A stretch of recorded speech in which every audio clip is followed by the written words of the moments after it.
Hello and welcome to our webinar today as part of our Autumn International Education and Schools Fair. And the webinar today is a unique IB programme in a unique boarding environment. And I'm delighted here to invite Constance Schumer to join me. She's the IB coordinator at Salem International Boarding School. So, welcome, Constance. Welcome, Fiona. It's great to have you here. Now, I know you started your background and your education at the University of St Andrews, where you did a PhD, and then you went on to the University of Edinburgh, and you've been a freelance journalist as well before doing your PGCE. So you've certainly packed in some great academic experience before joining Salem in 2001, I think it was. Correct, yes. Yeah. So just tell me, what were you doing when you first joined the school? Well, I just gained my first experience in teaching at an independent school in Britain with a great academic focus, but also a great heart. And then the opportunity arose to come to Salem. As you've said, I was a journalist before, and I've done other things. And I think that's something that many of us here in the faculty share, and that we try to impart also to our students, that life is not necessarily linear. It's often linear, and that's fine. But there are also highways and byways, different experiences, all working into sort of a rich tapestry of experiencing the world. And the reason why I went out of journalism and into teaching is partly to actually look into real faces, as you do in the classroom. It's great to write, but to actually be with people is even better. And we are, a very relational school as a boarding school. And education is a relational undertaking and enterprise. Yes, and that human contact and emotional intelligence, all those things that young people need to get a career of the future. You seem to embody yourself, and certainly a portfolio career is exactly what young people, I think, can expect in the future. Would you agree with that? I would very much agree with that, and we encourage them to enjoy diversity in all its forms. And when they come here, they also experience very diverse teaching personalities and teaching styles, not only because they within the classroom, but also because there's so many interactions outside a normal classroom setting. You're in the boarding house, which is in our place could be a drafty castle corridor. You're out in the forests, you are going to the Alps, which are nearby, and you're playing in the orchestra together, both staff and students. So there is a lot of sort of mix and adapting to environments and adapting to different groups. Above all, when you go out and in our social service to, for example, help refugees in our town, Überlingen, or set up German classes for migrant children, or help with homework in a primary school, or help elderly people to keep their English alive. So all these roles and tasks require that you are on your 2 feet and ready to engage. And that is really what our school day is very much about. Brilliant. So you're combining an ethos, an educational ethos, with the boarding background. So just tell me why, and of course the IB program, which is very exciting that it's growing, and of course that welcomes a lot more international families. But can you tell me why this combination is a bit unusual in Germany? Because I think a lot of people won't understand or realize that. Well, because we started as a boarding school in Germany in 1920, But we already had an international dimension even back then, because many of the ideas the two founders, the Margrave of Baden and Kurt Hahn, brought into the school were inspired by two things. Firstly, the will to educate to a thinking, responsible citizen. These were two men, one of them a leading politician, the other a young attaché, who'd just seen a whole generation die in the trenches. And they wanted to educate a generation that would question what would happen to them and not just function and obey. So we are discussing a lot still in this school. Also, the other element was that Cotan had traveled widely and he had spent time in Britain, and he had brought the idea of colleges, of boarding schools, but also of sports, outdoor, and the services back to Salem. And these ideas were also in the founding days of the IB. So when after the Second World War, ideas for an international school system were born with the IB, and slowly the first explorations were done for this. Cotan was on the fringes of that as well. And in Salem, we actually have that element of the creativity activity service, which is a key part of the IB, that is embedded in our school DNA. And that means it's a very happy match. And we have actually had the IB here for over 30 years, meanwhile. So that is a very, very happy, if you want, a sort of extension or dimension of the whole school. It goes well together. And I've seen some wonderful photographs of your belated 100th anniversary, which we're calling the 100+3. Marvellous photographs and a huge gathering of, I think, over 1,000 people.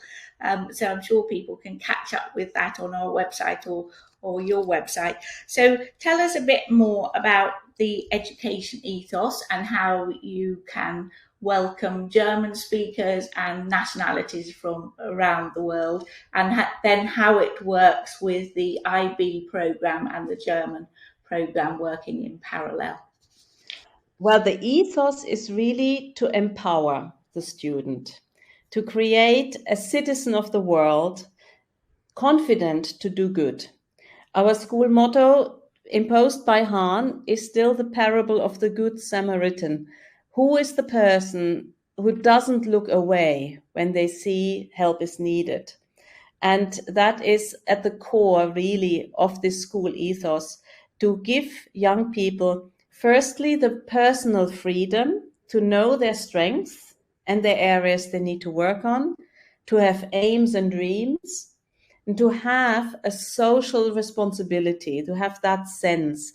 Life is not just about ourselves and our successes. So the school was always international. There were always sort of international headmasters or members of staff or students. But with the IB, this became more systematic. And so while you can join Salem from age 10 or 11 in year 5, and you can already attend classes in German at the same time, you can have a very rich German teaching program so that you slowly find your feet in this language. From year 8, you can choose one of two system strands. Either you continue in the German system or you join the international classes delivered purely in English. You can change between one of the other and the other. The content taught is the same. And that is for the reason so that you can join and that you can feel which system is better for me.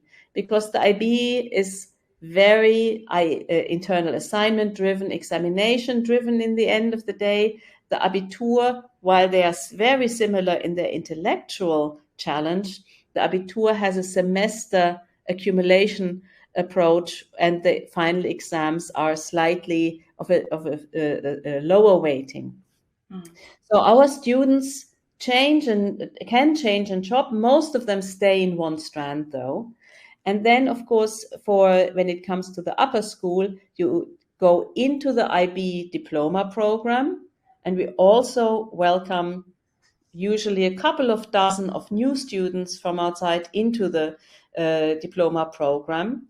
And we also have the Abitur, which also is a 2-year program to finish off with a German university entrance qualification. Does that help? Have I?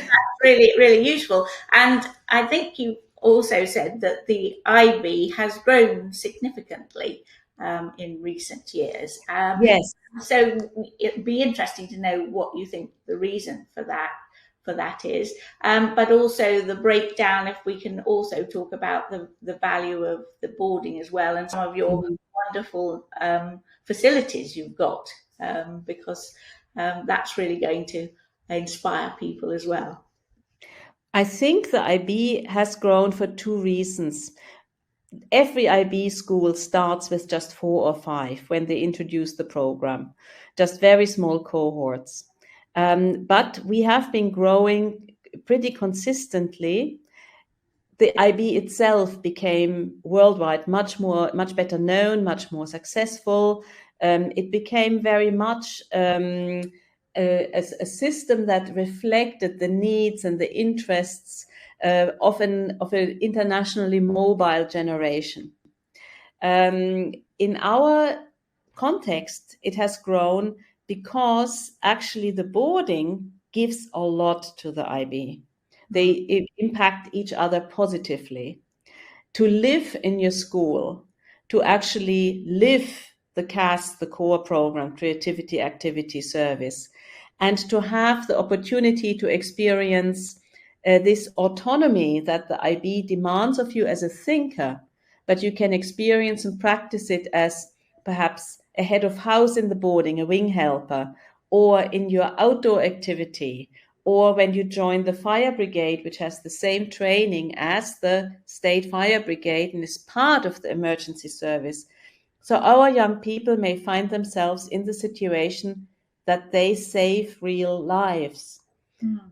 We have them do their chainsaw certificates, and when recently there was a storm and the school was actually cut off because of the fallen trees, it was the students who appeared covered in sawdust in the classrooms because they'd been at it removing trees all night.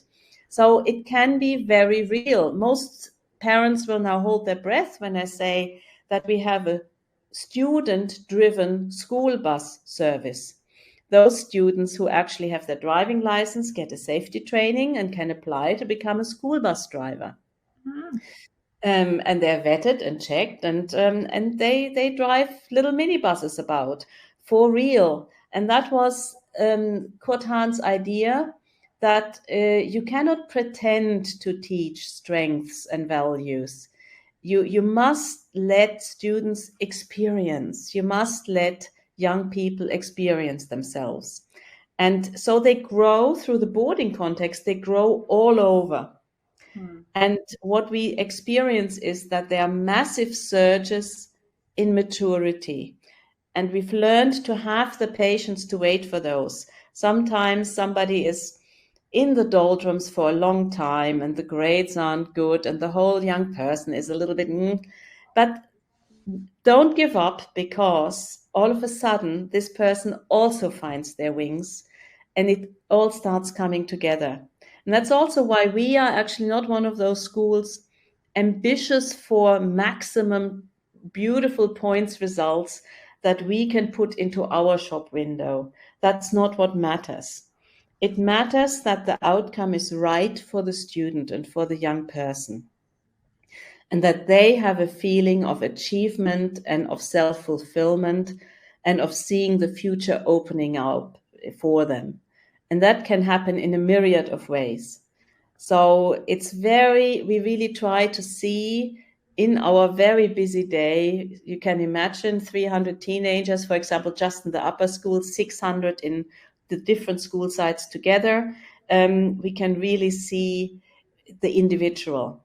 Speaking of the sites, it's really having so many different castles is very helpful, because we started the school with a big castle of the Margrave of Baden, one of our school founders.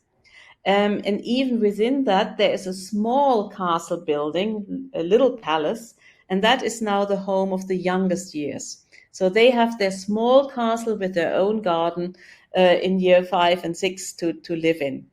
And then they move into the big, big, big castle, which is very atmospheric and film set like.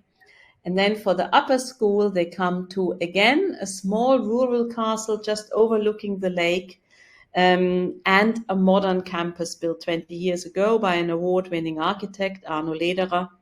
And they walk either through a nature reserve canyon every day or catch the bus, the school bus, to go from classroom to classroom.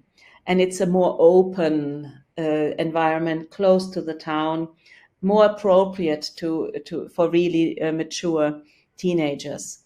Plus, we have our surroundings for all our rich outdoor activities. Yes, so this is really also feeding into your ethos of the importance of well-being as well, and the Yes. not just physically but mentally, and building up resilience. So would you like to comment on the value of that at the school? Well, it's fundamentally important because if you're at a boarding school, the most important thing is that you want to be safe. You want to feel at home. And many of our students who have internationally mobile families treat this. I mean, I've been a house mistress myself for a few years, and I remember the girls coming through the doors after having visited a lot of family over Christmas in various parts of the world. And they come through the door and say, it's nice to be home. And that's possibly the greatest compliment you can get as a boarding school. But it takes constant vigilance. For example, we've just have a 3-day inset where just we colleagues plan the school, think through our procedures, what can we add, what do we need to have, how can we help if things go wrong, because where humans are together, things can go wrong, and there's no, you have to be ready for that. But also in the system of go-to people, of the child protection policy, of the learning support systems we don't do hand-holding and spoon-feeding, but we want to give support that is there. And we do it with our students. We have a student representative system, we have a student parliament, we have trained students who engage in peer counseling. We also have, of course, trained school psychologists active and accessible to the students. We have our office bearers. What is a prefect, for example, in Hogwarts, is he an elected head of school or elected IB speaker or Abitur speaker? So representatives elected by the students with real roles, not just to be helpers to the teachers or to the housemasters, but to be the voices of the student community and the different student groups. Students still have to help in the kitchen here, because that's important. It's all part of life. And we basically couldn't run the school without the students because they often have responsibilities in leading a small group in an activity or in an outing or in a Duke of Edinburgh expedition. So that is very real, and it is part of the fabric of the school. Yeah, so it's Harry Potter plus plus plus. You sound as if you've got everything covered off. And minus the magic. Minus the magic. Exactly. Yes, so a family with a number of children of different age ranges or maybe different talents and strengths, you would encourage them to also look at the school, no matter what their age and what their expectations are. Is that yes? We do have that, and we have a tradition of having large families at the school. That is partly families from Germany who've been supporting the school since its beginning. So it's the 3rd or 4th or 5th generation of children coming to us, and sometimes that is 5 or 6 siblings, and the youngest can't wait until they're allowed to come as well. But it's also sometimes, for example, families that have been on the road internationally for a few years, and now when settling back in Germany, it's a question of actually finding a home or one school for all the different children at different age groups. So we have had families where one sibling starts in year 5, the other goes into year 8, and another one goes into the IB program, and another one goes into we have a post sixth form year. We have a gap year program, which is a university preparation year as well. Yes. And That so that's, yes, a good opportunity to talk about where yes. young people are heading off to where after they leave the school, and how important you think that is, and the careers support that you in fact give them. Well, we have to cater for our two big communities, the ones that are more at home, perhaps in a German context, and the ones that are more at home in international context. And so we also have two big career counseling strands, one specializing on entry into the German universities, which in this day and age is actually becoming more popular. And the German universities are waking up a little bit, offering more English language delivery courses, plus our vast array of international destinations. So it's really bespoke counseling. Plus, we have systems in place such as the Unifrog website, which structures the many, many tens of thousands of possible degree courses around the world, including the German ones when they're English delivery, into an accessible interface where students and their families can select or find out. And then it's one-to-one counseling. And our students, the first thing we want to see is that they are happy people going out, happy and strong. And about 20 to 30% of our students take gap years, and they're often full of social projects. And that makes us insanely proud. For example, a few years ago, one student deferred their Oxford entry because they worked as a buddy for a blind student at the Sorbonne in Paris for a year. Or we get postcards from Peru. I'm just working in the health boosting campaign here in the slums of Lima. Or we get also on the academic side, little mails. I've just presented my Maths IA at an international society and conference. So destinations reflect this variety of personalities. We have still many going to the classic UK universities, St Andrews, like where I myself was, occasionally Oxbridge, Warwick, Durham, all these, but increasingly different universities around Europe, Spain, i.e. Ramon Llull University, Barcelona, arts colleges, the ETH in Zurich, we're just opposite across the border from Switzerland, so that's a counseling strand as well, to make sure you choose from the start the right subjects to get into your ETH degree course. Eastern European universities, but also further afield, or Sciences Po, the French top universities, or further afield, Hong Kong or Australia. So it's huge. In Germany, mainly the biggies offering top-level engineering, tooling, degree courses, physics, astrophysics, that kind of destination.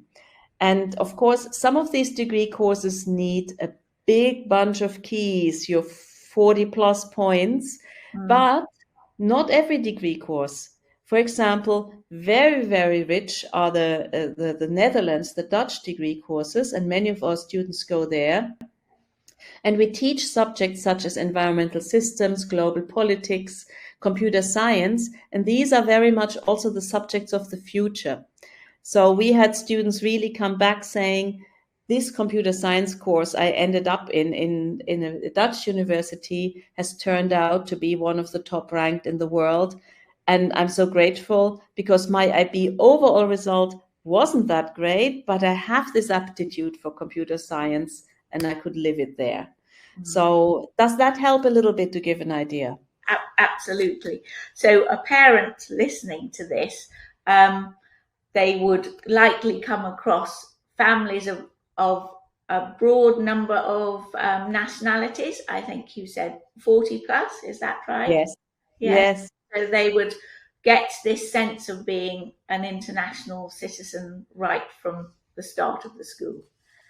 Very much so. And international does not mean, that's very important, does not mean samey.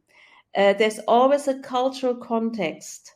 There's always experiences each child brings. Yeah. And we are very, very grateful to the massive support we get from the parents of the school and our excellent parents board.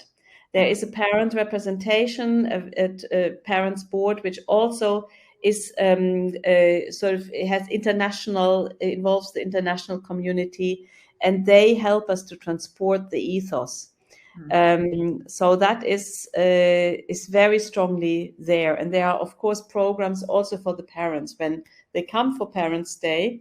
We also have online versions of Parents' Days to make it possible for international families to connect. Yes. And to stay in touch.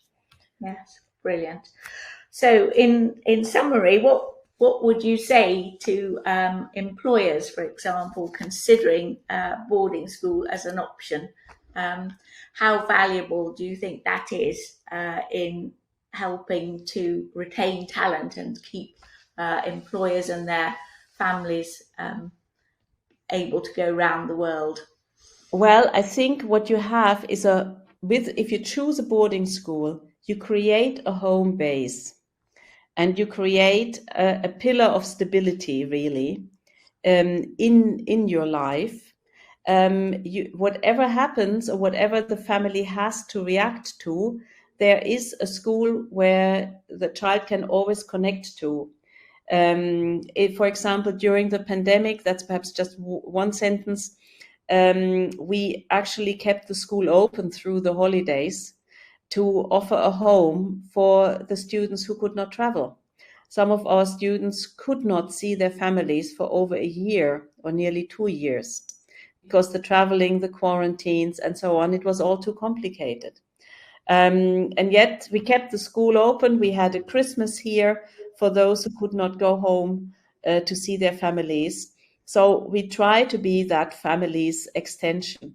And we see ourselves as working in a team with the families.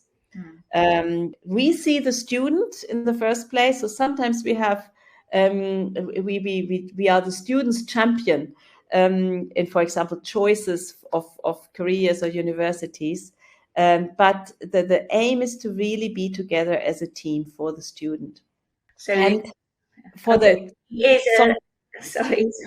So this really is a unique combination of the IB and a German education and the boarding that's all wrapped up in one experience. Hopefully that experience leads to a strong and happy person walking out of our doors and celebrating with their family at the end of it all. And what's the best thing is when our former students come back to visit us or send their own children. So that's the continuity we aim for.